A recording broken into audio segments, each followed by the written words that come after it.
What is going on YouTube, and welcome back to another episode of Vancouver's Worst Drivers. Let's get this video started off with this driver driving the wrong way on the street, trying to figure out where to go from here, and this RCMP officer is taking it upon themselves to guide them in the right direction. And then up next, we got this wild crash video from the Port Mann Bridge.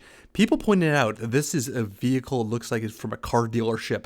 So either an employee is going to be in crap, or some customer is going to be in crap.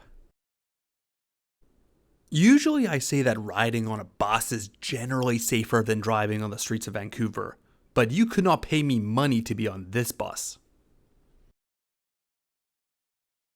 My only explanation for this video is that this person is drunk as a skunk. I mean, this person cannot keep a straight line worth their life. Zane sent in this terrifying clip of him almost getting hit by a car, and this is why, ladies and gentlemen, I cannot own a motorcycle in Vancouver because it is way too risky.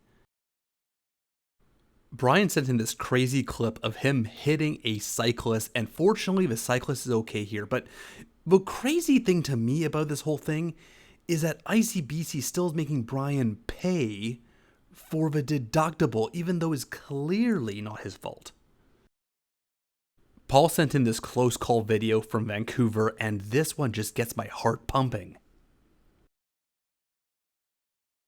I think this video is a great learning moment for all of us. If your vehicle breaks down for whatever reason around a curve or over a hill, either stay in your vehicle or get onto the side of the road, because situations like this can put you in a lot of danger.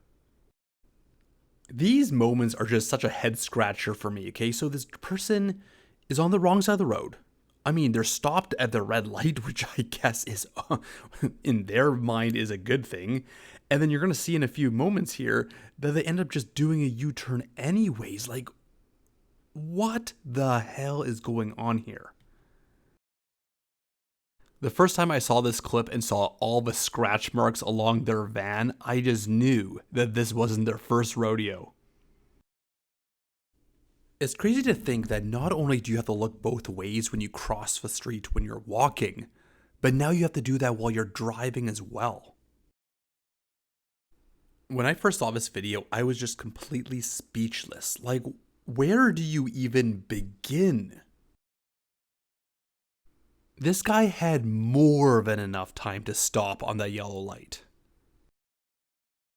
It's funny, this video looks quite normal, but when you look at this white SUV's tires, you realize that something's not right here. They're losing control, and then they also almost smash into the side of the barrier as well. When I first saw this video, I thought maybe they were able to avoid a collision, but unfortunately that just wasn't the case here. And this happened just a few blocks away from the ICBC headquarters. Here's another educational video for you folks. This is a reason why pulling straight through parking stalls is never really a great idea. Listen along with me to this gut-wrenching moment that Sajan had to experience. Ouch. Clearly the saying, out of sight, out of mind, applies to Pierce and his vehicle in this situation. Some people on Instagram commented that this is their worst nightmare driving across this bridge, and I gotta say, I couldn't agree more. Up next, we got a couple of drivers just making absolutely wild left turns, and it's just remarkable to me that people just kind of make these decisions like, you know what, I'm not waiting in traffic, I'm just gonna make my own left turn, and they just go for it. And then another example of that here, over a double yellow, wrong side of the road, and through a red light. And then Drew sent in this home security camera footage of this silver car just going for it and not even cluing in as to why that silver Mazda might be stopped. I had to watch this video a few times to see whether this red car behind Marshall actually makes contact with this other vehicle. Looks like they're making some wild lane changes here, and I'm guessing this SUV dodges at the last second and avoids contact, but it's so close it's hard to tell.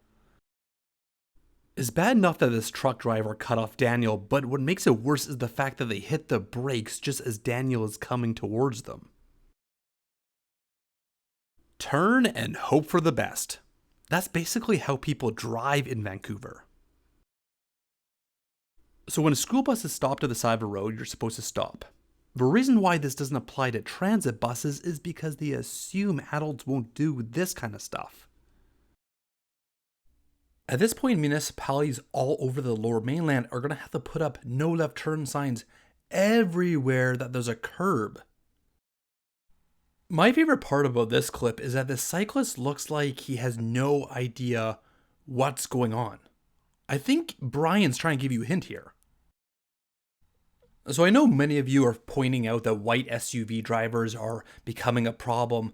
Well, maybe it's starting to become blue Tacoma drivers becoming a problem.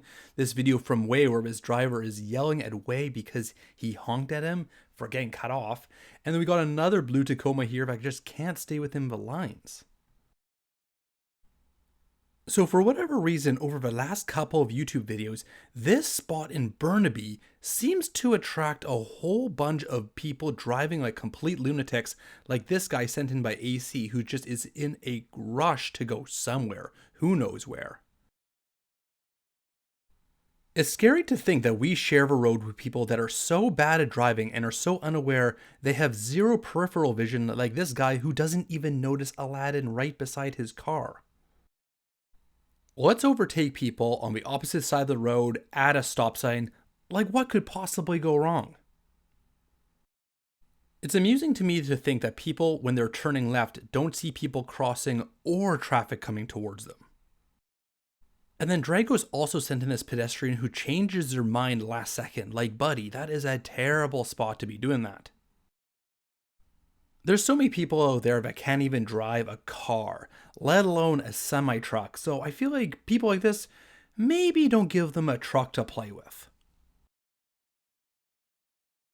Even with all of his honking, this driver still didn't get the hint. Take a listen.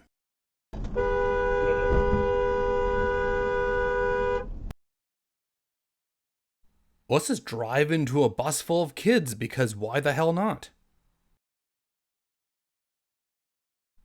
Can somebody out there please explain to me why this is becoming more and more common? Like, how do people not see the lines there? And then up next, we got this clip from Don as well, where I don't have any faith in people's driving abilities as it is, yet this person is willing to put their faith in Don that they don't drive just right into them. Cutting someone off just to be in the right-hand lane for no apparent reason, classic Richmond move. And for the last clip of a day, you see a lot of videos of people fighting in downtown Vancouver. Well, look, there's also fighting going on in the suburbs here, and there's no police to be seen whatsoever. As always, you guys, thank you so much for watching. I hope you all had a wonderful end to your summer.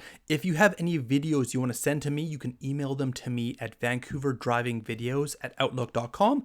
That email address and all my social media will be in the description below. Thanks again.